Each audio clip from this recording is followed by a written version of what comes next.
There's a very interesting new poll from the Wall Street Journal about this upcoming election. And it's interesting, not because it says Biden is ahead by 9. We have many polls that say that, and it may be true. If we see the margin of error, Biden plus 9 might really mean Biden plus 2. That's nothing new here. What's interesting about this new poll is that it breaks down Trump versus Biden along a number of different voting groups. And when you look at it, when you slice and dice the electorate, you see that Donald Trump is winning among men, barely 47-43.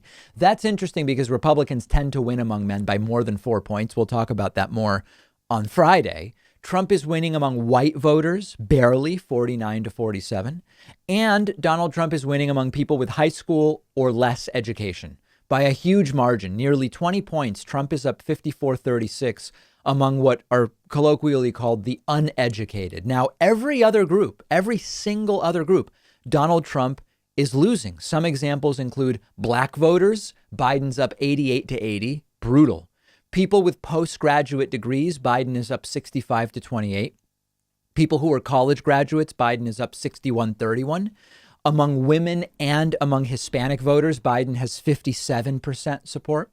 And importantly, among independents, Biden is up 49-25.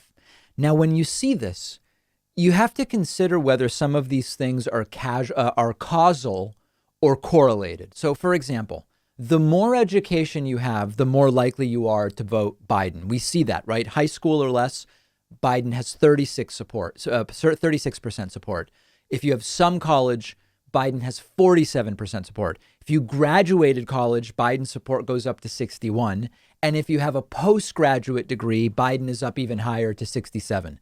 I believe this is causal. I don't think this is merely correlation. Donald Trump's campaign has been objectively one of lying to voters about things he could never possibly do as president. And many people fell for voting for Trump. That's the right terminology. Not everybody, but many people did. More education makes you less likely to vote for a candidate like Trump. And I would argue for Republicans more broadly. So in this case, if you want people to vote for Trump, you actually benefit from hurting education, not funding public schools, not dealing with the student lending crisis, so on and so forth. So you really have to look at this stuff and understand the link to campaign strategy and platforms. There are ideologically based positions that politicians will take or parties will go in the direction of.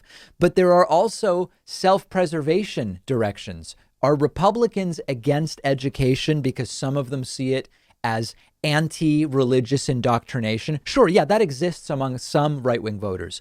But a lot of right-wing voters recognize that the more educated people are, the less likely they are to vote for them. And so that's really important to look at. Now, one last word of caution. Biden plus 9 in this poll, 2.5 months before the election, is exactly where Hillary Clinton was in this poll 2.5 months before the 2016 election. That's all that needs to be said. Trust nothing other than your ability to vote and to convince others to vote. That's it. We are coming up on the David Pakman Show's 15th anniversary on August 23rd. On that day, we will be sending out to everybody on our newsletter a huge membership special, the goal being to have our best month ever for new memberships this month because it is our 15th anniversary. To be notified of that special on the 23rd, simply subscribe to my newsletter for free at davidpakman.com.